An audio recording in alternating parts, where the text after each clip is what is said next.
नमस्कार दोस्तों, welcome two minds of UPSC.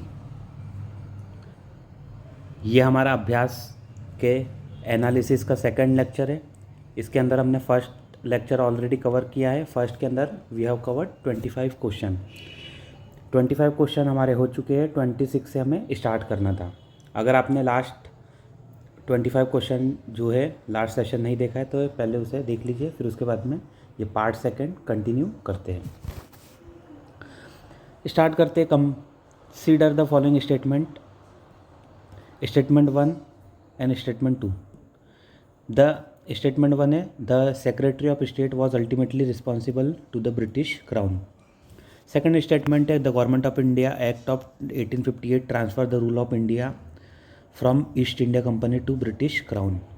तो सेकेंड स्टेटमेंट बिल्कुल यहाँ पे आपको देखने को मिलेगा करेक्ट है। फर्स्ट वाला करेक्ट है या नहीं है अभी हम पहले एक बार देख लेते हैं। Which one of the following is the correct in respect to the above statement. Both 1 and 2 are correct and statement 2 explain statement 1। Both statement 1 and 2 are correct and statement 2 does not explain 1। Statement 1 is correct, statement 2 is incorrect. Statement 1 is incorrect but statement 2 is correct. यहाँ पे हमें मिल चुका है statement 2। तो सी वाला तो easily आप eliminate कर सकते हो। लेट अस सी स्टेटमेंट 1। एसओएस की पोस्ट क्रिएट हुई थी, पता ही है आपको 1858 में। एसओएस जो रहता था ब्रिटिश पार्लियामेंट में से एक व्यक्ति रहता था who has been appointed as SOS, secretary of state. Secretary of state जो है अल्टीमेटली रिस्पॉन्सिबल रहता था पूरे इंडिया के लिए, लेकिन वो रिस्पॉन्सिबल किसको रहता था? टू द ब्रिटिश क्राउन रहता था या फिर to the parliament of Britain रहता था? तो इसका ब्रिटिश क्राउन को रिस्पॉन्सिबल नहीं रहता था।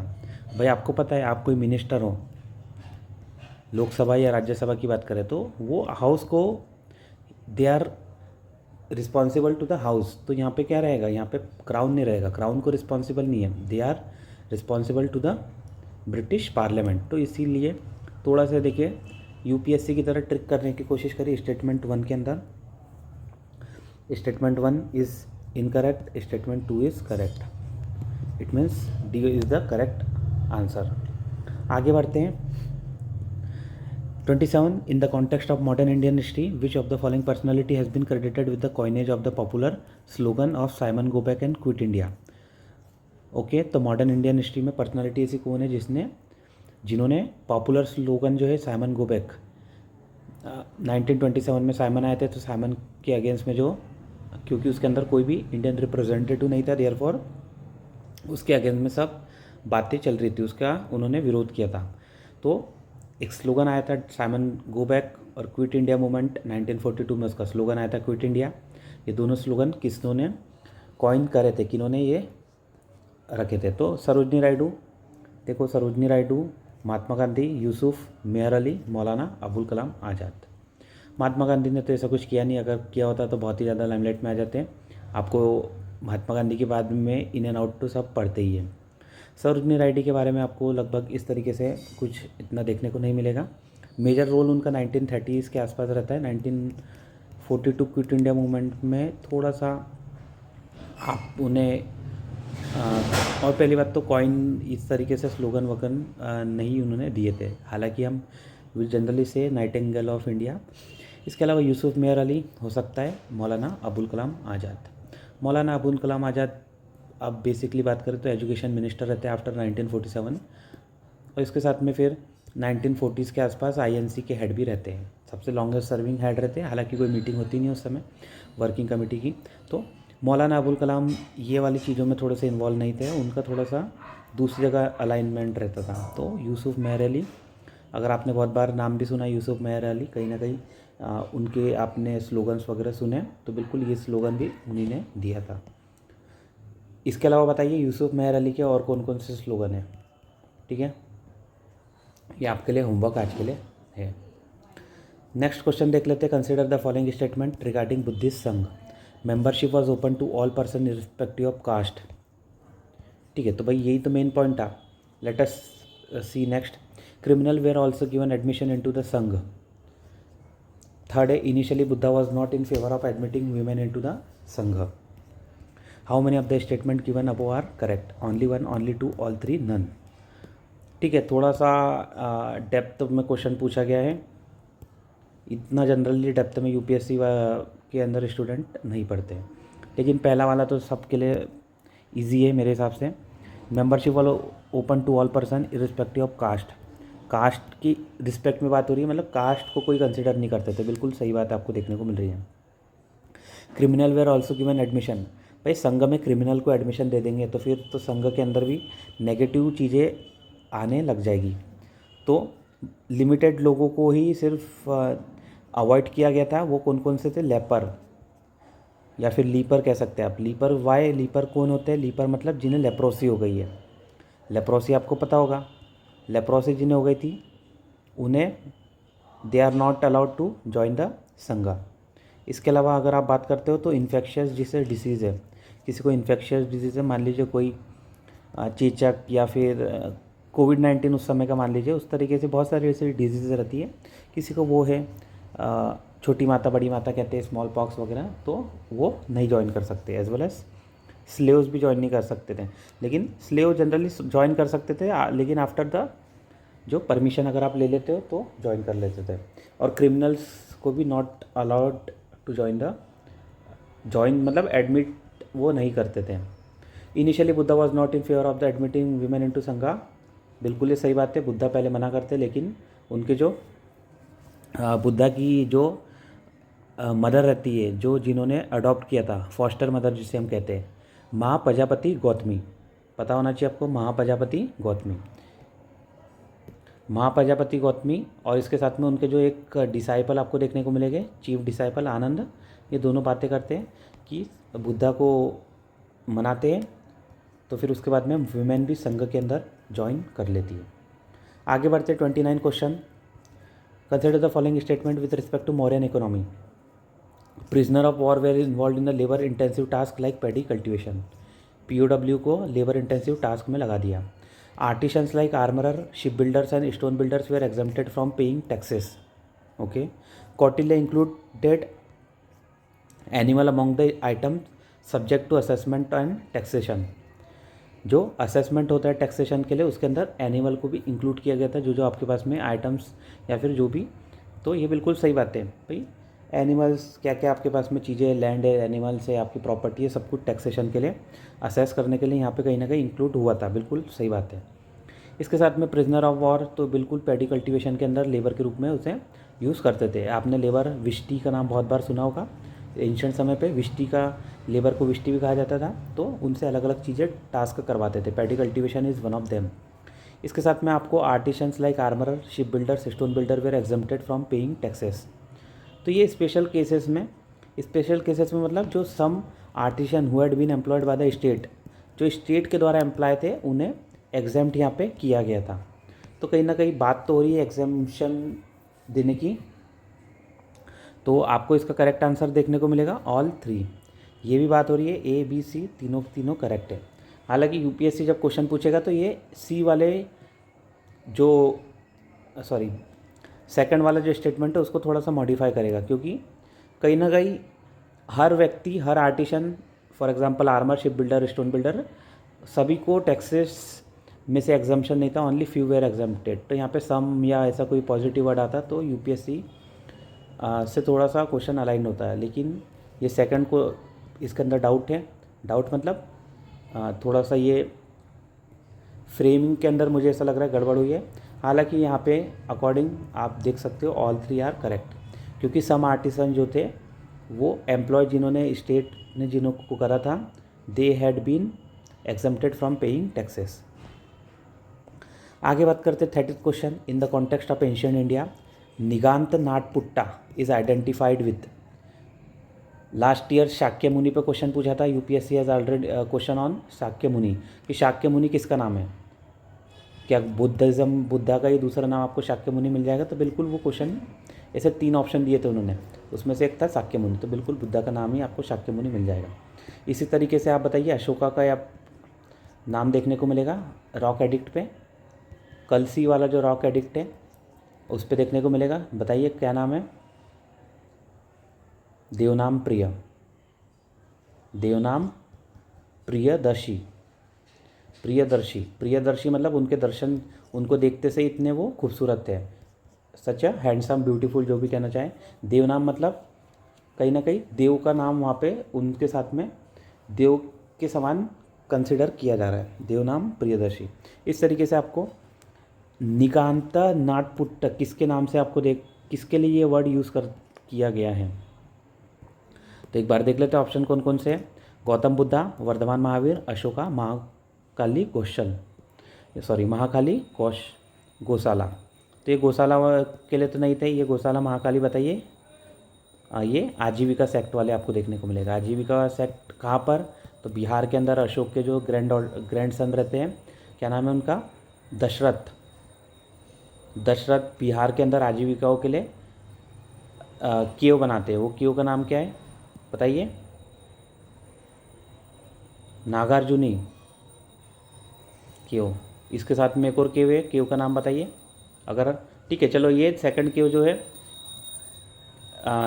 चलो मैं नहीं बताता हूँ, आपके लिए होमवर्क है, ये सेकंड केव का आपको नाम बताना है। इसके साथ में अशोक, तो अशोक के लिए ये वर्ड नहीं यूज़ होता था, ए और बी में से कुछ हो सकता है। तो अब एक बार धीरे धीरे इसको डिकोड करते हैं। तो देखो ये जो निकांत नाटपुट्ट, तो नाट जो है आपको एक क्लैन का नाम, क्लैन होता था उस समय, तो नाट या फिर नाय, ये क्लैन का नाम देखने को मिलेगा। और उस पुट्ट मीन पुत्र, तो जो बिलोंग करते थे नाट क्लैन से।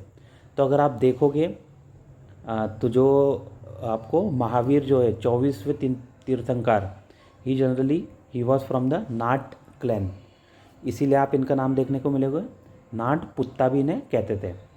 इसके साथ में निगांत का मतलब होता है निर्ग्रंथ, फ्री फ्रॉम बॉन्ड्स, कोई ग्रंथ नहीं है, कोई इनके ऊपर बाउंडेशन नहीं है। नी मतलब होता है निसर्ग, मतलब हिंदी में निसर्ग कहते हैं इसे, नी मतलब बिना, तो कोई इनके पीछे बाउंडेशन नहीं है, कोई भी अटैचमेंट नहीं है, नी ग्रंथ। तो वर्धमान महावीर पूरी सब कुछ छोड़ चुके थे, इसीलिए आपको इनके लिए इस तरीके के वर्ड देखने को मिलता है, निगांत नाटपुट्ट।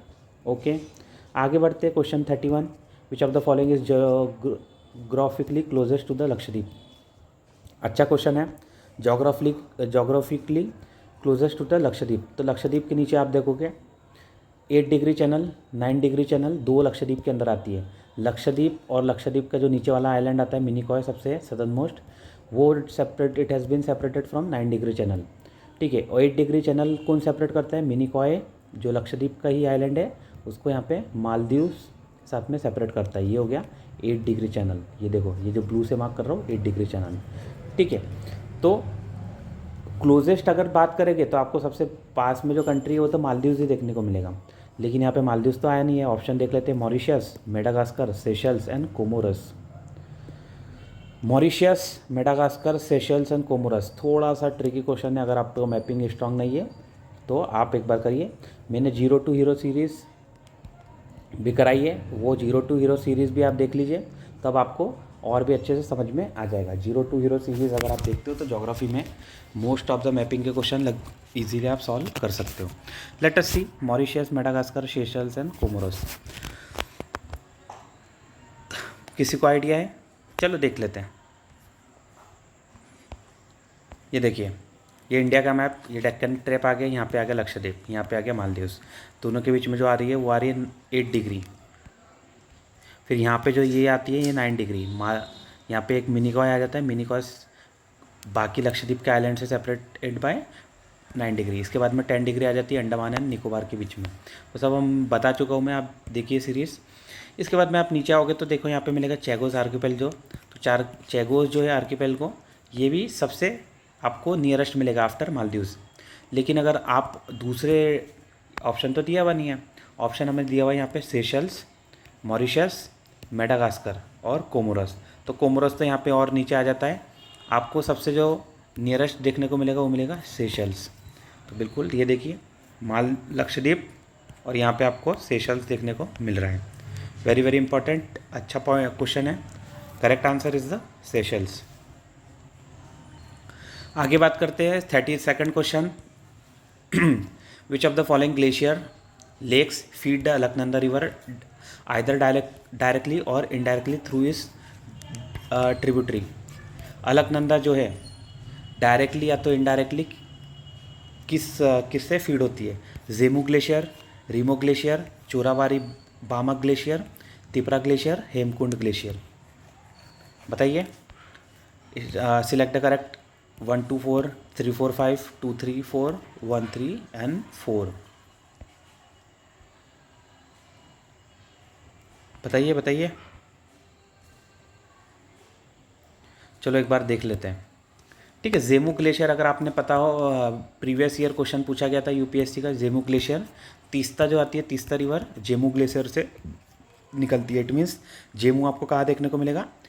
It is in Sikkim. Kanchenjunga के आपको जो हिमालय सिस्टम ऑफ सिक्किम है वहाँ पे आपको देखने को मिलेगा, नियर टू कंचनजंगा। इसके बाद में रीमो जो है, रीमो ग्लेशियर, रीमो ग्लेशियर आपको मेनली देखने को मिलेगा कश्मीर या फिर लद्दाख वाले रीजन पे, और यहीं पे आपको ओरिजिन पॉइंट होता है श्योक रिवर। क्या?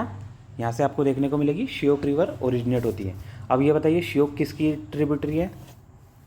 अल्टीमेटली तो सब जाके नुब्रा में ही मिलती है, लेकिन आपको ये बताना है श्योक किसकी ट्रिब्यूटरी है। सॉरी, नुब्रा, देन उसके बाद में इंडस। ओके, मैंने ही बता दिया। इसके बाद में आपको मिल रहा है चोराबारी। तो बिल्कुल चोराबारी एक ग्लेशियर, चोराबारी के अंदर जो केदारनाथ की फ्लडिंग हुई थी, चोराबारी से ओरिजिनेट होती है, आपको मंदाकिनी होती हुई मिल जाएगी। और यही मंदाकिनी जो रहती है जब अलकनंदा से मिलती है तो वो रुद्रप्रयाग पे मीटिंग करती है। एक बार दिखा देता हूँ। ये देखिए केदारनाथ के ऊपर ही आपको चोराबारी ग्लेशियर मिल जाएगा। थोड़ा सा और जूम कर देता हूँ। ये आपको मंदाकिनी रिवर है और ये अलकनंदा आ रही है। दोनों कहाँ पे मिल रहे हैं? रुद्रप्रयाग। ये भी आपको पता होना चाहिए। सबके सब प्रयाग में जब रिवर कराऊंगा तो ये सब कराते जाऊँगा। इसके बाद में ऑलरेडी रिवर तो हो चुकी है, आप एक बार देख लेना। तिपरा ग्लेशियर की बात करते हैं। तिपरा भी बिल्कुल आपको यहीं पे देखने को मिलेगा। तिपरा से एक रिवर ओरिजिनेट होती है पुष्पावती। पुष्पावती भी आपको अलकनंदा की ही ट्रिब्यूटरी मिलेगी। थोड़ी छोटी छोटी ट्रिब्यूटरी है, लोकल ट्रिब्यूटरी है, नॉट सो इम्पॉर्टेंट, फिर भी एक बार देख लेते हैं। यूपीएससी जनरली इस तरीके के क्वेश्चन थोड़े से अवॉइड करता है, लेकिन पूछा गया है, हम एक बार देख लेते हैं। तिपरा हेमकुंड। हेमकुंड भी आपको, हेमकुंड साहिब आपने नाम सुना होगा। हेमकुंड साहिब वहीं पे आपको चमोली डिस्ट्रिक्ट के अंदर देखने को मिलेगा। और यहाँ से आपको हेमकुंड साहिब बोले तो गुरुद्वारा है। इसी के पास से आपको हेमगंगा रिवर पास होती हुई मिलेगी। हेमकुंड से निकलती है Hemganga river. 3 4 5 are the correct. 3 4 5। अगर आप फर्स्ट एंड सेकंड को भी हटा देते हैं तो इजीली फर्स्ट एंड सेकंड अगर हट जाता तो आपका आंसर तो डायरेक्ट बी आ ही जाता। नेक्स्ट है 33rd question. Which of the following rock system of India have rich deposit of iron और copper, uranium and antimony. बताइए ऐसा कौन सा रॉक सिस्टम ऑफ इंडिया है जिसके पास में कॉपर भी है, आयरन ओर है, uranium and antimony. 33rd question बताइए। Vindhya rock system, Dravidian, Jurassic, Gondwana. Jurassic तो नहीं है, जुरासिक अवॉइड कर सकते हैं। Vindhya, Dravidian and Gondwana. देखिए द्रविडियन पे आपको इस तरीके के जनरली नहीं मिलेगा। द्रविडियन की बात करें तो आप नीचे चले जाइए। द्रविड नाडु बहुत बार वो पहली बात तो द्रविडियन जो वर्ड है जनरली वो इसका मतलब ये नहीं होता कि वो साउथ में ही है, अलग अलग जगह पे भी मिल जाते हैं। बहुत सारे गंगा प्लेन वाले एरियाज़ में भी आ जाते हैं। यहाँ पे मैंने फिगर नहीं लगाया है, हालांकि आपको मेरे हिसाब से बेसिक क्वेश्चन है तो पता ही होगा। विंध्यन की बात करें तो एमपी के अंदर आपको विंध्या रीजन मिल जाता है। यहाँ पे भी आपको आयरन और कॉपर, यूरेनियम, एंटीमनी।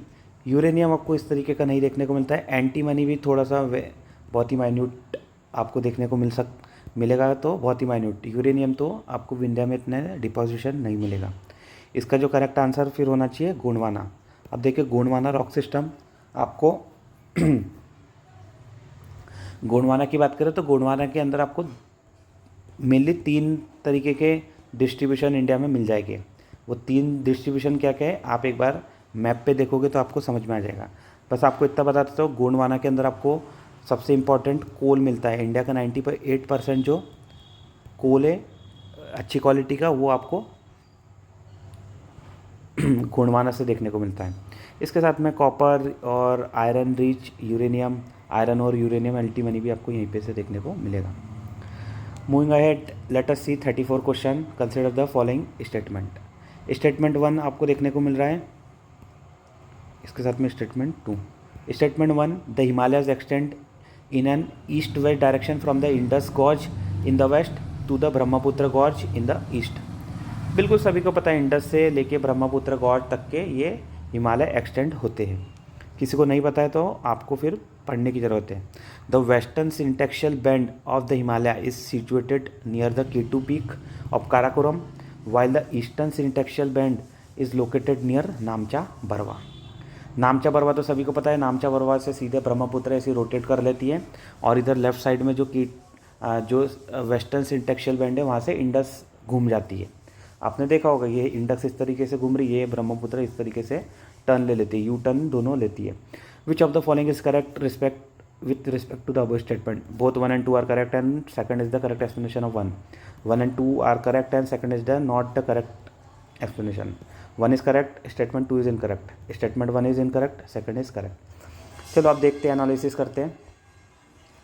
आपको मैंने जब माउंटेन सिस्टम कराया था तो आपको वो बता दिया था. अगर आपने नहीं देखा है तो जाके देखिए, 0 to हीरो सीरीज़ बहुत बार बताते जा रहा हूँ मैं. तो हमने देखा था कल जिप के नाम से मैंने आपको ये याद कराया था. और यहाँ पे पीर पंजाल होती है. पीर पंजाल के आप ऊपर जैसे ही आओगे तो आपको यहाँ से ग्रेटर हिमालय जाते हुए मिल जाएगा. ग्रेटर हिमालय ये जो है ना चेन, ये हो गया ग्रेटर हिमालय. और ग्रेटर्स के बाद में आती है लोअर हिमालय. तो पीर पंजाल को ही हम लोअर हिमालय भी, जो वेस्ट डायरेक्शन में लोअर हिमालय उसे पीर पंजाल कहते हैं. यहीं पे आपको जम्मू देखने को मिलेगा. और यहाँ पे ऊपर आता है जस्ट ऊपर जास्कर, देन उसके ऊपर आता है लद्दाख रेंज, देन उसके ऊपर आता है काराकोरम रेंज. तो यहाँ पे क्या बात हो रही है, वेस्टर्न रीजन पे हिमालय. तो हिमालय के जस्ट ऊपर क्या आएगा, जास्कर आएगा, ना कि काराकोरम. तो जास्कर जो है ट्रांस हिमालय का पार्ट है, लद्दाख भी ट्रांस का है, काराकोरम भी ट्रांस का है, बियॉन्ड हिमालय. तो जास्कर आना चाहिए, यहाँ पे आ रहा है काराकोरम. तो थोड़ा सा गड़बड़ हो रही है क्योंकि जास्कर कहीं ना कहीं पीक आनी चाहिए. तो इसका जो सेकंड स्टेटमेंट है वो इनकरेक्ट आपको देखने को मिलेगा. तो statement second is incorrect. Correct answer हमारा जो ऑप्शन में हो जाएगा सी. 1 is correct and statement second is incorrect. ये देखिए एक बार वापस से आपके लिए मैप लगा दिया मैंने. ये शिवालिक हो गया, धौलाधर बोलते तो वही आउटर हिमालय को धौलाधर बोलते, सॉरी लोअर हिमालय को. और लोअर हिमालय यहाँ पे पीर पंजाल मिल जाएगा. इसके ऊपर ये देखिए माउंटेन ग्रेट हिमालय जाते हुए, और यहाँ पे जस्कर रेंज, फिर Ladakh and then Karakoram. K2 तो बहुत ही ऊपर मिलता है. यहीं पे देखिए ये वाला जो पॉइंट है, स्टार से मैं मार्क कर रहा हूँ रेड से, यहीं पे आपको देखने को मिलेगा. क्या देखने को मिलेगा, जो वेस्टर्न सिंटेक्शियल बेंडिंग है. और जनरली अगर बात करें तो वहाँ पे आपको क्या देखने को मिलेगा, नंगा पर्वत. और नंगा पर्वत किस पे आता है, जास्कर रेंज के अंदर ही आपको देखने को मिलता है. क्या नाम है, नंगा पर्वत. ये सब आपको याद होना चाहिए. ठीक है, आगे बढ़ते हैं.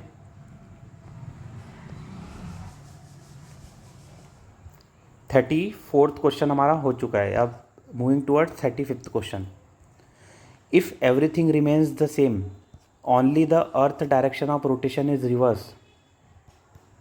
अर्थ का जो डायरेक्शन है, सिर्फ अगर उसी को आप रिवर्स कर देते हो तो what should be the standard time at the 82.5 degree west longitude when it is 15 January noon at the Indian Standard Time? If everything remains the same, only the earth direction of rotation is reverse. पहले तो देख लेते हैं everything किस तरीके से यहाँ पे चलता है. मान लीजिए ये पूरा हो गया, ये मैप ही हो गया पूरा हो वर्ल्ड का. यहाँ पे होगा ग्रीनविच टाइम, यहाँ पे हो गया IMT इंडियन मीन टाइम, यहाँ पे हमारा हो गया इंडिया. ठीक है, अब थोड़ा सा रफ आइडिया, ये हो गया इंडिया. ठीक है, यहाँ से जा रहा है ग्रीनविच टाइम. ये अब आपको समझ में आ गया होगा. इसके बाद में अगर बात करें तो ये कितना आगे है, ये आपको सभी को पता है. 82.5 डिग्री ईस्ट के अंदर आता है. यहाँ 0 आता है, ये डायरेक्शन में ईस्ट, ये डायरेक्शन में वेस्ट. ठीक है, तो यहाँ पे ये हमें भी पता है कि 5.5 आवर्स 5 डिग्री 5 आवर 30 मिनट ये आगे चल रहा है। अब यहाँ पे बात हो रही है कि 82.5 वेस्ट में, तो ये मान लीजिए 82.5 डिग्री वेस्ट के अंदर एक हो गया, तो ये भी कितना होगा, ये 5.5 घंटे माइनस में होगा विथ रिस्पेक्ट टू GMT। किसकी बात हो रही है, GMT की बात हो रही है। GMT से विथ रिस्पेक्ट में कितने -5.5 रहेगा और हमारा कितना है +5.5। तो अगर दोनों को ऐड करोगे तो अगर आपको A से जाना रहा B पे, मतलब इंडिया से जाना रहा B पे, तो आपको A to B कितना समय लग जाएगा, 11 आवर्स। ठीक है, अब आगे पीछे वो हम देखेंगे। नॉर्मल समय पे क्या होता है, हमारे यहाँ पे ईस्ट से राइज होता है, इट मीन्स हमारे यहाँ पे सनराइज़ जल्दी होता है। तो हमारे यहाँ पे सुबह के मान लो 6 बज रहे हैं, तो हमारे से वो 11 घंटे पीछे चले गए, तो उनके वहाँ पे कितना होगा, शाम के 5। तो यहाँ पे कितने बजेगे उस समय, शाम के 5 बजेगे, 5 PM इवनिंग। और एक दिन पहले वाले हमारे यहाँ पे एक दिन आगे हो चुका है। अब क्या हो रहा है, सब कुछ उल्टा कर दिया, सब मतलब ये सब कुछ रहने दिया, बस ये सन की डायरेक्शन अपोजिट कर दी। अब सन की डायरेक्शन अपोजिट कर दी तो सन पहले यहाँ पे आएगा, सन पहले यहाँ पे आया, तो सन पहले यहाँ पे आ रहा है, इट मीन्स 11 घंटे ये हमारे से पहले हो जाएंगे। अब ये 11 घंटे पहले होगा, इट मीन्स जो अभी हमने माइनस करा था वो प्लस करना पड़ेगा। तो अभी देखते हैं अभी यहाँ पे क्या हो रहा है। क्वेश्चन में दिया हुआ है 15 जनवरी 12 बज रहे, ठीक है, दोपहर के 12 बज रहे, नून मतलब दोपहर, 12:00 PM कहते हैं उसे, ठीक है। तो 12 बज रहे दोपहर के, और वो हमारे से अभी कितने आगे हो गए, 11 आवर्स आगे हैं। अब वो हमारे से 11 आवर्स आगे, इट मीन्स आपको 11 ऐड करना पड़ेगा। तो 12 दोपहर के बज रहे हैं, तो 11 घंटे लगा दोगे तो रात के 11 बजेंगे, रात के 11 मतलब 12 PM ऑफ सेम डे रहेगा, 15 जनवरी 12 PM आपको देखने को मिल जाएगा। थोड़ा सा ट्रिकी क्वेश्चन था, लेकिन बेहतरीन एनालिटिकल क्वेश्चन आपको देखने को मिलेगा। क्या है, 11 PM 15 जनवरी वाला। किसी को नहीं समझ में आया तो वापस से जाइए, रिपीट करिए। इससे आपको मैंने पहले तो बेसिक वाला कॉन्सेप्ट बता दिया, उसके साथ में ये वाला कॉन्सेप्ट भी बताया। अब ये 5.5 कहाँ से आया है, 5 डिग्री 5, ये आपको सब पता होना चाहिए, सब NCERTs के सब बेसिक चीज़ें हैं ये सब। 36 which of the following is correct reason for preferring the northern and eastern slope of the western Ghat for coffee cultivation in India. अब देखिए वेस्टर्न घाट तो आपको पहले भी पढ़ा चुका हूँ। वेस्टर्न घाट के अंदर क्या हो गया, क्या बोल रहा है वो, नदर्न एंड ईस्टर्न स्लोप। तो ईस्टर्न स्लोप ये हो गया, ईस्टर्न स्लोप, ईस्ट डायरेक्शन आपको पता है, ईस्ट ये होता है, और ये हो गया वेस्टर्न स्लोप, वेस्टर्न ये हो गया। ये देखिए जो ब्लू से कर दिया वो वेस्टर्न, और अभी इसको ग्रीन से कर देता हूँ वो हो गया ईस्टर्न। ये तो आपको समझ में आ गया, ईस्टर्न ग्रीन से। तो इसके बाद में क्या हो रहा है, ईस्ट से यहाँ पे सूरज आ जाता है, दोपहर में 12 बजे तक सूरज यहाँ आ गया, शाम में फिर सूरज यहाँ पे रहता है, सन की बात कर रहे हैं, सन है ना, सन यहाँ पे रहता है इन इवनिंग, ये हो गया मॉर्निंग। इट मीन्स यहाँ पे कहीं ना कहीं ईस्ट वाले में क्या रहेगा, अभी हम देख लेते हैं। और यहाँ पे कॉफ़ी कल्टीवेशन के लिए प्रीफर किया जाता है, क्यों बताइए, कॉफ़ी कल्टीवेशन कहाँ पे होता है, वेस्टर्न घाट में। मैंने आपको प्रीवियस क्लासेस में जो 0 to हीरो सीरीज कितनी बार बताया, वो तो याद करा दिया है मैंने। तो कर्नाटक की एक इम्पॉर्टेंट हिल है, ये भी बता देता हूँ, चिकमंगलुरु डिस्ट्रिक्ट के अंदर आती है। एक और चलो जो भी नाम आपको पता है वो बताते जाइए।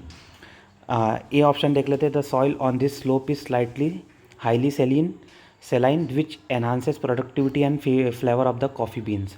Coffee plant require direct exposure to strong monsoon wind, which this slope provide. This slope are less exposed to the intense afternoon sun.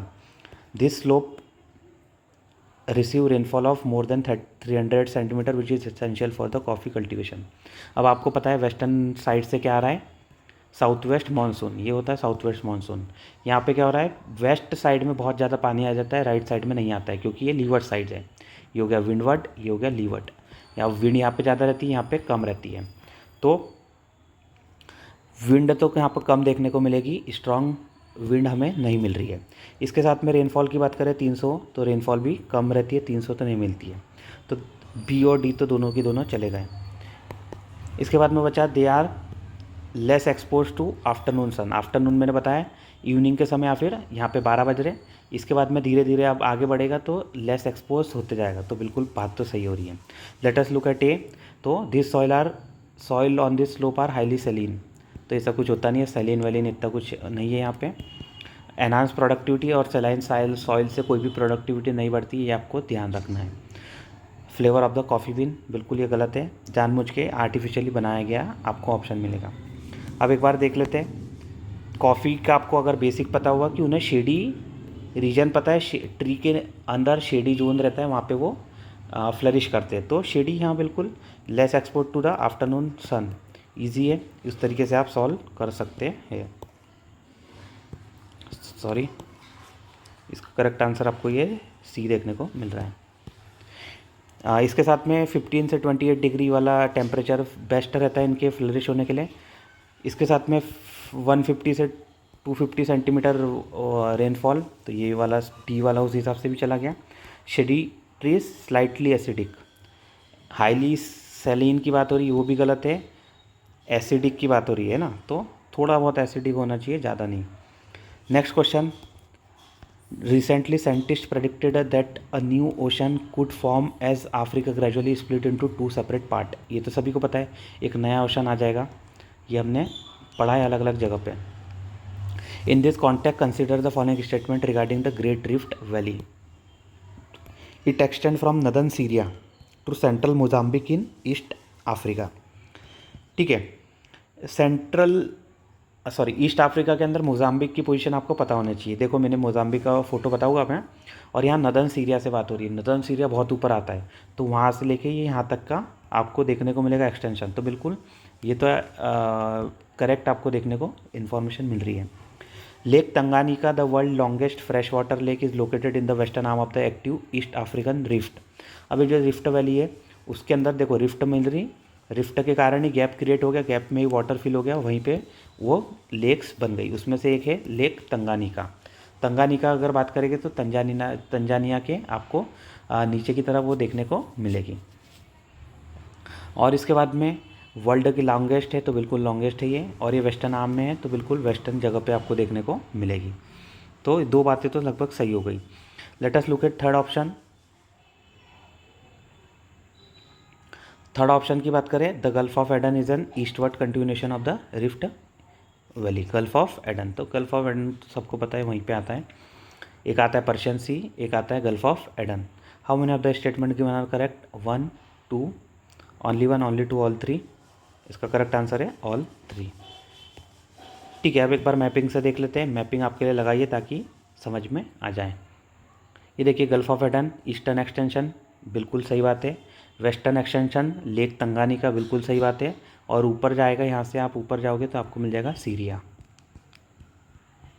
आप ऊपर जाते जाओगे आपको सीरिया मिल जाएगा। वहाँ तक की ये प्लेट चल रही है, क्योंकि ये प्लेट का मूवमेंट हो रहा है, प्लेट के कारण ये सब डिस्टर्बेंस हो रहा है। सिर्फ ऊपर की जो टॉप लेयर है उसकी बात नहीं हो रही है, उसके अंदर बहुत सारे आपको प्लेट की जो डेप्थ मिल जाएगी, बहुत अंदर तक के मिलेगी। तो एक तो अफ्रीकन प्लेट का मूवमेंट हो रहा है, अरेबियन प्लेट का मूवमेंट हो रहा है, एंड सोमालियन प्लेट का। सोमालियन प्लेट इस तरीके से आगे बढ़ रही है, अफ्रीकन प्लेट थोड़ा सा लेफ्ट तरफ जा रही है, अरेबियन प्लेट अपर तरफ जाने की कोशिश कर रही है। तो इस तरीके से आपको यहाँ पे देखिए, ये देखो अलग अलग आपको लेक फॉर्म होती हुई, गैप है, गैप के अंदर लेक फॉर्म हो गई। ये lake Turkana, lake Albert, lake Kivu, lake Victoria, lake Tanganyika. Lake Victoria वही है जहाँ से वाइट नाइल आपको ओरिजिन होती हुई मिल जाएगी। ठीक है, लेक मलावी, ये आपको मलावी वाले रीजन पे मिलेगी। और यहीं पे आपको ये देखो, ये यहाँ पे मोजाम्बिक है, तो मोजाम्बिक तक की ये आपको रिफ्ट वैली देखने को मिल रही है। अब आपको समझ में आ रहा होगा, चलो बहुत अच्छी बात है। आगे बढ़ते 37 के बाद में 38 क्वेश्चन के ऊपर। With reference to the age pyramid consider the following statement. A triangular shape age pyramid indicate a growing population. Triangular shape है, इसका मतलब एक्सपांड हो रही है, पॉपुलेशन ग्रो हो रही है। आगे बढ़ते हैं B, in a declining population a maximum number of individual are found in the reproductive age group. कहाँ पे? डिक्लाइनिंग पॉपुलेशन के अंदर। तो देखते हैं इसके साथ में, in an stable population the maximum number of individual are found in the post reproductive phase. एक बार ये फिगर को रफ कर लेते हैं थोड़ा सा, फिर हम समझते हैं। How many of the statement let us see. ये देखिए 38 का जो पहला वाला स्टेटमेंट है, a triangular age shaped as pyramid, ये ट्रेंगुलर शेप आपको मिल रहा है। नीचे वाला देखिए pre reproductive and post reproductive. Post reproductive मतलब ओल्ड एज, प्री रिप्रोडक्टिव मतलब छोटे छोटे बच्चे। तो इंडिकेटर ग्रोइंग पॉपुलेशन, बिल्कुल यहाँ पे ये एक्सपांड होता हुआ बता रहा है, इट मीन्स ग्रोइंग पॉपुलेशन आपको देखने को मिल रही है। सेकेंड देख लेते हैं, declining population the maximum number of individual are found in the reproductive age group. तो ये बिल्कुल सही बात है। अगर आप देखोगे जिसके अंदर डिक्लाइनिंग पॉपुलेशन है, ये फॉर एग्जांपल सी वाला, यहाँ पे सबसे मैक्सिमम आपको कहाँ पे मिलेगा, in the reproductive age group. Next है in a stable population a maximum number of individual are found in the post reproductive phase. तो ऐसा कुछ नहीं है, पोस्ट रिप्रोडक्टिव जो स्टेबल रहता है देखिए वहाँ पे आपको यहाँ पे देखने को मिलेगा सबसे ज़्यादा पॉपुलेशन। तो पोस्ट रिप्रोडक्टिव में तो नहीं है, इस तरीके से थर्ड वाला तो हमारा गलत हो गया। करेक्ट आंसर हमें मिल रहा है बी, ओनली 2। ईजी है, एक बार वापस से देख लीजिए, ये थोड़ा सा मैंने स्क्रीनशॉट चाहो तो ले सकते हो। चलो आगे बढ़ते हैं। How 39 question, which of the following statement regarding Swadhar Greh scheme are correct. It aims to provide shelter, food, clothing and medical care to women below the poverty line household. BPL के जो नीचे आ रही है उन्हें ये शेल्टर, फूड वगैरह ये सब प्रोवाइड कर रहे हैं। स्वधार गृह, स्व आधार गृह, इसका फुल फॉर्म अगर आप देखोगे तो PPL की बात हो रही है। इसके बाद में implemented by the ministry of women and child development, let us hold. इसके बाद में the scheme also focus on vocational training and skill development to help women become self reliant. 1 and 2, 2 and 3, 1 and 3, 1, 2 and 3। अगर आप एक को हटा दोगे तो सबकी सब एलिमिनेट हो जाएगा। तो क्या अगर आप देखो तो ये जनरली जो बात होती है स्वधार गृह, जो बहुत सारी ऐसे डोमेस्टिक वायलेंस हो गए या फिर ह्यूमन ट्रैफिकिंग, उसके बाद में जो वीमेन या फिर जो आप लेडीज़ देखोगे जो जो रहती है वहाँ से सर्वाइवर रहती है, डोमेस्टिक वायलेंस की सर्वाइवर हो गई, ह्यूमन ट्रैफिकिंग की जो विक्टिम हो गई, या फिर जिसको किसी ने छोड़ दिया, डिस्टिट्यूट हो गई, विडोज़ है, तो वो सब आपको स्व आधार गृह में देखने को मिलेगी। PPL वाला कुछ भी नहीं है। स्व आधार गृह आपको वाराणसी के अंदर भी एक एग्जाम्पल मिल जाएगा, वहाँ पर आपको ये destitute, human trafficking, survivor of domestic violence, ये सब देखने को रहते हुए मिलेगा। अब एक हट गया तो हमारा करेक्ट आंसर ऑलरेडी आ गया, बिल्कुल विमेन एंड चाइल्ड डेवलपमेंट इसके मिनिस्ट्री है, ट्रेनिंग वगैरह भी ये देते हैं। आगे बात करें 40th question, consider the following statement regarding Pradhan Mantri Gram Sadak Yojana. The scheme encourage the use of alternative material like coir and fly ash for road construction. Okay, इसके बाद में सेकंड देख लेते हैं, village need to have Panchayati Raj institution to become eligible under Pradhan Mantri Gram Sadak योजना। Third है, the world bank and the Asian development bank have provided financial and technical support for the प्रधानमंत्री ग्राम सड़क योजना। तो वर्ल्ड बैंक एंड ADB ने तो फाइनेंशियल सपोर्ट कहीं ना कहीं दिया है, ये तो आपको ऑब्वियस सी बात है, बहुत बार पता भी है, हमने देखा भी है। अब the scheme encourage the use of alternative material, तो अगर आप एक बार देख लेते हैं, थर्ड तो आपको करेक्ट मिल रहा है। इसके साथ में अगर स्कीम एनकरेज कर रही है क्या, कॉयर और फ्लाई यूज का, तो बिल्कुल ये फ्लाई ऐश वगैरह ही तो प्रमोट करती है। फ्लाई ऐश तो आपको देखेंगे ब्रिक बन जाती है फ्लाई ऐश से, इसके साथ में अलग अलग चीज़ें बनने को मिलेगी। कॉयर मतलब क्या होता है, कोकोनट का जो आउटर सरफेस रहता है उसको फिर उससे फाइबर बनाते हैं, उससे रस्सी वगैरह होती है, उसके साथ में फाइबर जो रहता है उसका as a material, binding material कह सकते हैं, उसके साथ में मजबूती ज़्यादा आ जाती है और as a tensile strength gain करने के लिए उसका यूज़ होता है। इसके बाद में सेकंड वाला statement, a village needs to have a Panchayati Raj institution to become eligibility, ये सब कुछ एलिजिबिलिटी नहीं है। एटलीस्ट जो एलिजिबिलिटी है वो एक बार आपको बता देता हूँ। यूनिट जो होना चाहिए प्रोग्राम का इस हैबिटेशन है, नॉट अ रेवेन्यू विलेज और पंचायत। अभी रेवेन्यू विलेज और पंचायत की क्या बात है, जहाँ से रेवेन्यू कलेक्ट हो रहा है, जहाँ पे पटवारी वगैरह आपको पता चल गया होगा रेवेन्यू विलेज, तो जहाँ पे रेवेन्यू विलेज है ऐसा कोई क्राइटेरिया नहीं है, बस आप हैबिटेट है, लोग रह रहे हैं वहाँ पे, इट मीन्स कहीं ना कहीं प्रधानमंत्री सड़क योजना से आपका वहाँ तक के पहुँचना, आपकी पहुँच के लिए वो सड़क बनाए गए। तो अब ये बताइए कितने हैबिटेशन की लिमिट है, 500 है, 1500 है, 5000 है, ये आपको पता होना चाहिए अकॉर्डिंग टू 2001 सेंसस।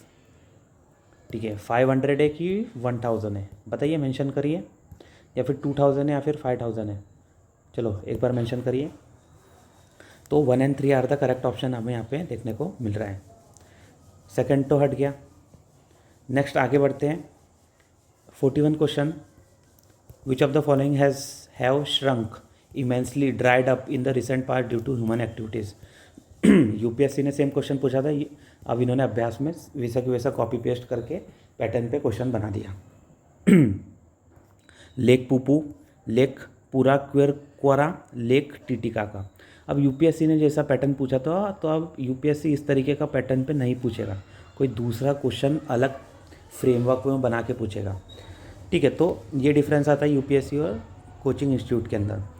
कोई बात नहीं, लेकिन कहीं ना कहीं हमें ये नए नए लेक्स के बारे में यहाँ पे पता चलेगा। Select the correct answer using the code given below, 1 and 3, 2 and only, 3 only, 1 2 and 3 only. तो कौन सी है भाई जो बहुत सारी श्रिंक हो गई है, ड्राइड अप हो गई in the recent past because of due to human activity. देखिए भाई, हर जो आप रिवर देखोगे इंडिया की, तो कहीं ना कहीं अफेक्ट हुई है। इस तरीके से बहुत सारी ऐसी दुनिया में लेक्स है, वो भी बहुत ज़्यादा इफेक्ट हुए बिकॉज ऑफ ह्यूमन एक्टिविटीज़। तो लेक पोपो की बात करें तो क्या ये अफेक्ट होकर ड्राइड हो गई है? बिल्कुल, ये भी ड्राइड होती हुई मिलेगी। लेक पूरा क्वेर कोरा, ये भी आपको ड्राइड मिलेगी। लेक टीटिका का, ये भी ड्राइड मिलेगी। अब ये जो है विज़न का पैटर्न है कि विज़न जो क्या करता है, इस तरीके का क्वेश्चन रहता है, उसके अंदर सब कुछ करेक्ट दे देता है। अब विज़न का जो पैटर्न है वो जनरली आपको याद कराने का रहता है, लेकिन यूपीएससी इस तरीके का नहीं रहता है। यूपीएससी एक हाथ कोई गलत देगा, इसमें से 2 गलत दे देगा, ओनली 1 वाला करेक्ट लेके आएगा। तो यूपीएससी का पैटर्न थोड़ा सा डिफरेंट है, तो आपको ये पीवाईक्यू इसके लिए ध्यान करते जाना है। मैंने पीवाईक्यू का भी एनालिसिस किया है, आप उसको भी देखिए, है ना, ध्यान रखना है। नहीं अगर आपको, तो आप मुझे बताइए, मैं आपको वो सब उसका बता दूंगा, लिंक वगैरह भी शेयर कर दूंगा। आगे बढ़ते, लेक पुपू, पूरा क्वेर कोरा, टीटी काका। एक बार देख लेते हैं भाई। तो देखो, टीटी काका देखिए बोलीविया के अंदर आपको देखने को मिल रही है, ऑब्वियस सी बात है, बोलीविया और पेरू की बॉर्डर पे। पेरू है, पेरू से यहाँ पे एंडीज़ आपको जो होता हुआ जाता हुआ मिलेगा, एंडीज़ यहाँ पे इस तरीके से जाता है। एंडीज़ सबसे बड़ी चेंज आपको माउंटेन चेंज साउथ अमेरिका में, उसके साथ में वर्ल्ड में भी सबसे लॉन्गेस्ट आपको देखने को मिलती है। यहाँ पे लेक टिटिकाका देखने को मिल गया आपको बोलीविया और पेरू की बॉर्डर पे। इसके साथ में अगर आपको और बताऊँ मैं, लेक पुपू एंड लेक पूरा क्वेर कोरा की, तो लेक पुपू भी आपको बोलीविया के अंदर ही देखने को मिलेगा। अगर शायद मैंने मैप लगाया तो यहाँ एक मैप है, वो आपको बता देता हूँ मैं। लेक पुपू भी आपको बोलीविया में ही मिलेगा, सेकंड लार्जेस्ट लेक है, तो ये भी ड्राइड हो चुकी है। बात करें लेक पूरा क्वेर कोरा की, तो ये देखिए अमेज़ॉन के अंदर आपको ये लेक पूरा क्वेर कोरा अमेज़ॉन यहाँ पे 2 रिवर से मिल रहा है, रियो नेग्रो, रियो सोलिमोस, और यहाँ पे आपको मनस नाम से आपको एक इम्पॉर्टेंट टेरिटरी मिल रही है। मनस की जस्ट आप आगे जाओगे तो लेक पूरा क्वेर कोरा आपको देखने को मिल जाएगा। ठीक है, तो ये ध्यान रखना है आपको, ये भी ड्राइड हो चुकी है, इमेंसली ड्राइड अप। तो इसका करेक्ट आंसर है 1 2 एंड 3। तो ये क्वेश्चन आपको, इस तरीके के क्वेश्चन से आप बस ये कर सकते हैं कि आप जो लेक्स है उसको आप अपने नोट्स में मेंशन कर लीजिए, उसको 1 लाइन में लिख के रख लीजिए। नेक्स्ट है 42nd question, which of the following river is called biological desert on account of its pollutant. किसमें इतने पॉल्यूटेंट बढ़ गए हैं कि उसे बायोलॉजिकल डेजर्ट हम कहते हैं। बायोलॉजिकल डेजर्ट मतलब वहाँ पे बायोलॉजिकली कोई भी आपको चीज़ें या फिर कोई भी बायोडाइवर्सिटी नहीं मिल रही है, बायोलॉजिकल बीइंग प्रेजेंट नहीं है वहाँ पे, सब कुछ मर चुके हैं, सब कुछ ख़त्म हो चुका है। इट मीन्स फिशेस नहीं है, मॉलस्क नहीं है, क्रस्टेशियंस नहीं है, कुछ भी नहीं है यहाँ पे आपको। ऐसी कौन सी रिवर है? ब्रह्मपुत्र, पेरियार, दामोदर, महानदी। पेरियार कहाँ पर है? केरल में, तो पेरियार में तो है भाई, पेरियार अभी भी ठीक ठाक है। महानदी में भी आपको, उड़ीसा के अंदर महानदी मिलती है, वहाँ पे भी आपको इतनी बायोलॉजिकल डेजर्ट नहीं मिलता है। ब्रह्मपुत्र तो they are flooded with various type of fishes. तो आपको मिलेगी Damodar. Damodar is also known as sorrow of West Bengal. एक बार ये दामोदर, ये देखिए गंगा रिवर यहाँ से आ रही है, गंगा के बाद में आपको दामोदर यहाँ पे ऐड होती हुई मिल जाती है। झारखंड से ओरिजिनेट होती है। झारखंड आप कह सकते हैं यहाँ पे जो आपको हजारीबाग प्लेटू उसके आसपास आपको दामोदर रिवर ओरिजिनेट होती है। इसके बाद में झारखंड से आ रही है वेस्ट बंगाल में। झारखंड में इतनी सारी इंडस्ट्री माइनिंग वगैरह के जो वेस्ट वाटर है दामोदर में जाता है। दामोदर वहाँ से पूरी की पूरी गंदी हो गई है। उसके साथ में जो वहाँ का टेम्परेचर है, रिवर का टेम्परेचर राइज हो गया और बायोलॉजिकल डेजर्ट वो बन चुका है। नेक्स्ट है 43rd question. With reference to the regulation on fire crackers consider the following statement. Fire cracker की बात करते हैं, रेगुलेशन कौन कौन सा। The noise standard for fire cracker is notified under air pollution act of 1981। क्या भाई उसके जो नॉइस लेवल है वो एयर पॉल्यूशन एक्ट के अंदर आ रहा है। Let us see. Supreme court has prohibited use of barium salt in manufacturing of fire cracker across the country. तो ये बीच में न्यूज़ सुनी थी हमने, बिल्कुल सही बात है। ये बेरियम सॉल्ट का इन्होंने कहीं ना कहीं बंद कर दिया है। इसके बाद में बात करते हैं, इसके बाद में third, even green cracker come with a QR code to enable consumer to verify is authenticity. How many of the statement given are correct. Only one, only two, all three, none. बताइए। बिल्कुल ये green cracker की जो बात हो रही है, green cracker आपको पता होना चाहिए। ग्रीन क्रैकर के अंदर आपको QR कोड लगा रहता है so that you can check the authenticity of the जो ऑथेंटिसिटी मतलब करेक्ट है या नहीं है, या फिर बस नाम के तौर पे ग्रीन क्रैकर सेल कर रहे हैं। तो ग्रीन क्रैकर जो इसका स्टैंडर्ड किसने बनाया, CSIR नीरी। चलो बताओ नीरी कहाँ पर आपको देखने को मिलेगी। नीरी का जो हेडक्वार्टर है कहाँ पर है। CSIR का जो है ब्रांच नीरी वो आपको कहाँ पे देखने को मिलेगी, किसी को पता है। अभी बताता हूँ मैं थोड़ी देर में, बता ही देता हूँ यार। नागपुर के अंदर है ना, नागपुर के अंदर आपको ये देखने को मिलेगा। ठीक है, ये सब आपको पता होना चाहिए सब चीज़ें। ये देखो CSIR नीरी है नागपुर, उसने ग्रीन क्रैकर बनाया। ग्रीन क्रैकर के नाम क्या क्या है, श्वास है, सफल है, इस तरीके से आपको श्वास, सफल आर रिसेंटली इन न्यूज़। तो ये क्या चीज़ है, UPSC हैज़ ऑलरेडी एज क्वेश्चन लास्ट ईयर। सीधे मैंने तो डायरेक्ट 5 सेकंड भी नहीं लगे थे, श्वास सफल आया, सीधे पता था ग्रीन क्रैकर्स। तो आपको ये सब पता होना चाहिए। 43rd की बात करते हैं, a noise standard of fire cracker. तो ये एयर पॉल्यूशन नहीं आता है भाई, ये एनवायरमेंट पॉल्यूशन एक्ट आता है। EPA, sorry, environment protection act, EPA 1986 के अंदर आया था। तो ओनली 2 आर द करेक्ट। देख लो एक बार वापस से, चाहो तो स्क्रीनशॉट ले सकते हो। 44th question. Which of the following best describe the fundamental difference between habitat and niche. Habitat and niche, ठीक है, आपको देखो बता देता हूँ। हैबिटेट मतलब आप जहाँ रह रहे हो, नीश मतलब आपका एक पर्टिकुलर रोल रहता है in an environment. In an habitat आपका एक पर्टिकुलर रोल रहता है जो आपको आपके हटने के बाद में कोई उसको रिप्लेस नहीं कर सकता है। तो एक बार देख लेते हैं, ये आपको जस्ट जनरल टर्म में बता दिया, लेकिन एक बार let us see.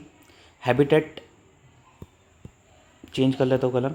Habitat refers to physical environment for a particular species, okay, whereas niche is emphasize on the specific role and interaction of the species, okay.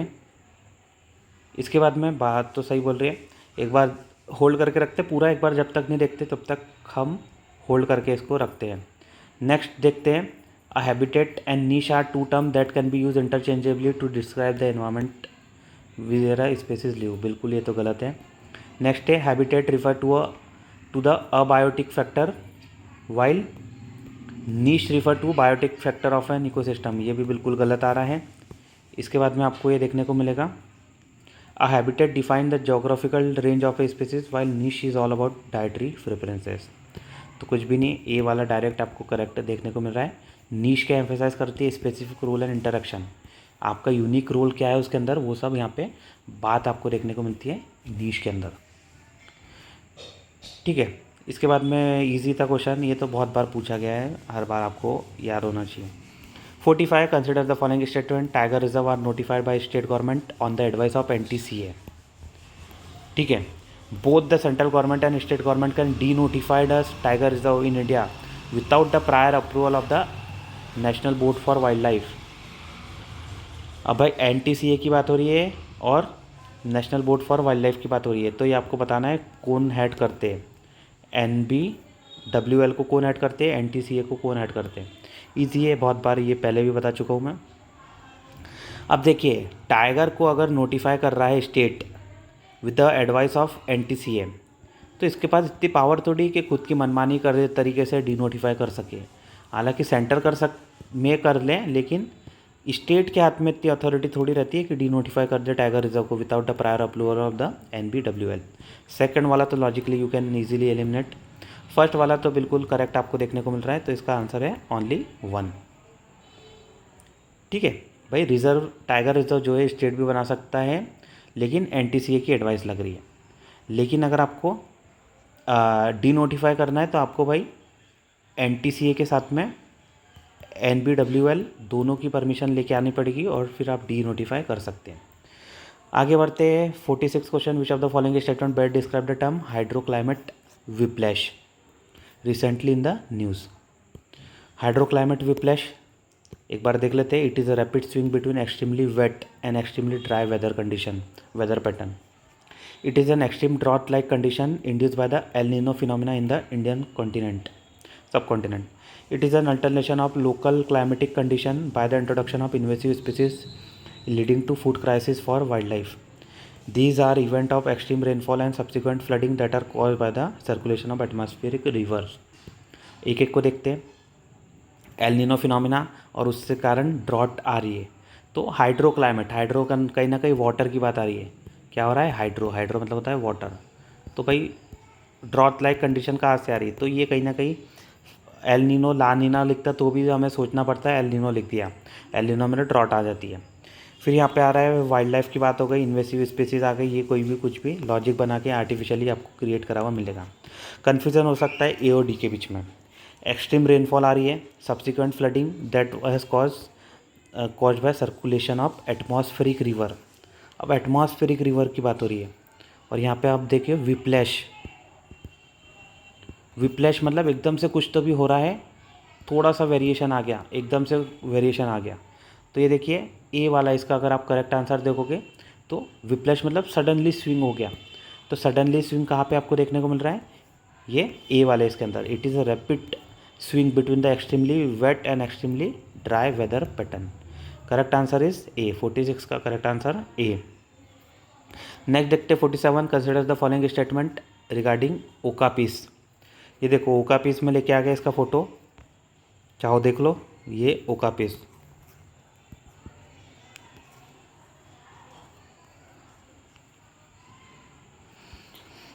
ओका piece are endemic to the dense rain forest of southern South America. अभी हमने south America का ऊपर map देखा था, lake Titicaca Bolivia Peru के अंदर देखी थी।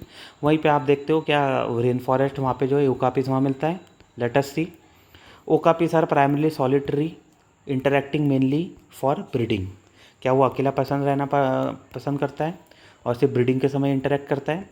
ओका piece currently classified as endangered on the IUCN red list of threaten species. भाई देखो, अगर इनको कोई पूछना रहेगा तो वो जहाँ पे उसकी लोकेशन है वहीं से गलत करेंगे। तो ओका पीस की लोकेशन इन्होंने गलत दे दी है। ओका पीस की अगर लोकेशन देखोगे तो डेंस रेन फॉरेस्ट तो है, लेकिन कॉन्गो के है, साउथ अमेरिका वाले नहीं है। कॉन्गो मतलब अफ्रीका के अंदर सेंटर में आ जाता है। तो ए अगर आप हटा दोगे तो you are left with 2 only, 3 only, 2 and 3 only. तो बिल्कुल आपको ये सॉलिटरी देखने को मिलेगा, इंटरैक्ट करता है, सब ब्रीडिंग होती है तभी। इसके साथ में इंडेंजर्ड भी आपको ये देखने को मिलेगा। तो इसका correct answer is 2 and 3। Repeat, इसका करेक्ट आंसर है 2 एंड 3। थोड़ा सा यूनिक क्वेश्चन बना दिया ओका पीस से। ठीक है, अब ओका पीस को अगर आप देखोगे तो देखिए ये क्या बोल सकते हैं, मिक्स है। मिक्स बोले तो जैसे बीच में आई थी लाइगर मूवी आई थी, टाइगर और लॉयन का मिक्स बना दिया था, लॉयन और टाइगर का, वो थी लाइगर मूवी। ठीक है, मैं बताऊंगा नहीं कौन था वो मूवी में, पता ही है सबको। अब ये भी मिक्स है। ये किसका मिक्स है? ये ज़ेब्रा और जिराफ का मिक्स है। देखो ज़ेब्रा की आ गई लाइनिंग, ये ज़ेब्रा की, जिराफ के जैसा कहीं ना कहीं इसकी जो आप इसके जो नेक देखोगे वो जिराफ के जैसी जाती हुई मिल रही है। तो दोनों का यूनिक पॉइंट आपको मिलते हुए देखने को मिलता है। अब आप ये बताइए, आप अगर कोई माउंटेन पे जाओगे, कोई हिल पे जाओगे, तो वहाँ पे भी आपको एक इंटरमिक्स ऐसी वाली ब्रीड मिलेगी। फॉर एग्जांपल केदारनाथ जा रहे हो तो आपको कौन सी ऐसी ब्रीड मिलेगी जिसका यूज़ होता है, बताइए, कमेंट सेक्शन में लिखिए। नेक्स्ट क्वेश्चन है 48 question. Consider the following. Once the ministry of environment forest and climate change declared eco sensitive zone around protected areas, the central government prepare zonal master plan for the concert ESZ। The dairy farming and aquaculture activities can be carried out by local communities. अगर ESZ बोल दिया तो dairy farming aquaculture कर सकते हैं। The setting of major hydro electric project is prohibited within the ESZ। Major hydro electric project और आप ये प्रोहिबिट करना पड़ेगा आपको ESZ के अंदर। The displacement and evacuation of local communities carried out bye respective state government. अब देखो 48 का अगर आप डी देखोगे तो भाई कहीं ना कहीं, सॉरी 4th अगर देखोगे आप तो आपको ऐसा लगेगा कि भाई जैसे ESZ बोल दिया तो फिर लोकल पॉपुलेशन को डिस्प्लेस करना पड़ेगा जो सालों से रहते आ रहे हैं। They are the indigenous habitant, तो अगर उनको हटा देंगे तो भाई ये तो थोड़ा सा गलत हो गया। इस तरीके से हटा नहीं सकते हैं, कहीं ना कहीं कोई भी आप पॉलिसी लाए एकदम से हटा दे, ऐसा नहीं होता है। इसके साथ में भाई ESZ बोला है तो major hydro electric project prohibit रहते हैं, बिल्कुल आप बना नहीं सकते। डेयरी फार्मिंग एक्वाकल्चर घुस जाएगा, ऐसा थोड़ी हो सकता है भाई, नहीं तो आप जाके फिर अब ESZ का मतलब होता है सेंसिटिव जोन है, यहाँ पे कुछ भी नहीं हो सकता है। इसका मास्टर प्लान बनाते हैं फॉर द कंसर्न ESZ। तो ओनली यहाँ पे how many of the above statement are correct, तो only 2 are the correct, B option is the correct answer. इसके बाद आगे बढ़ते फटाफट देख लेते हैं 49 question. Are in the following animal in decreasing order there of average life span. Asian elephant, royal Bengal tiger, Indian rhinoceros. Cat, lion, tiger और इसके साथ में जो है क्या बोल सकते डॉग, ये सब क्या जल्दी जल्दी भागते, तो इनकी लाइफ स्पान आप देखोगे कम देखने को मिलेगी, ये तो ऑब्वियस सी बात है, सबको पता है।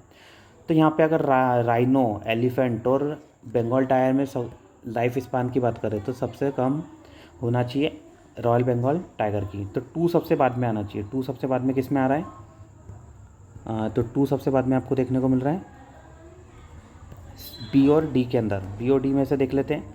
अब आपको ये पता है कि सबसे ज़्यादा भाई जो लाइफ रहती है वो किसकी रहती है, एलिफेंट की, भाई 80 ईयर्स 70 80 ईयर्स तक की रहती है, तो इसका करेक्ट आंसर आएगा 1 आगे आना चाहिए, तो B is the correct answer. अब एक बार देख लेते हैं एशियन एलिफेंट की बात करें तो 70 से 80 ईयर्स तक की लाइफ स्पान रहती है। इसके बाद में रॉयल बंगाल टाइगर 14 से 16 साल और 30 से 35 ईयर आपको राइनो की देखने को मिल जाएगी एज। राइनो कहाँ पर, 1 ऑन राइनो, आप चले जाओ आसाम वाले रीजन पे।